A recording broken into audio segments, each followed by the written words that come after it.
is Ayanna Lloyd Banwo, and I am a Trinidadian writer currently living in London, and I am the author of When We Were Birds.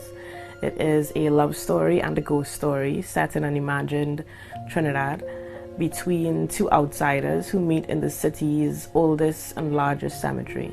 They are immediately drawn to each other, but under the best of circumstances, love is not simple.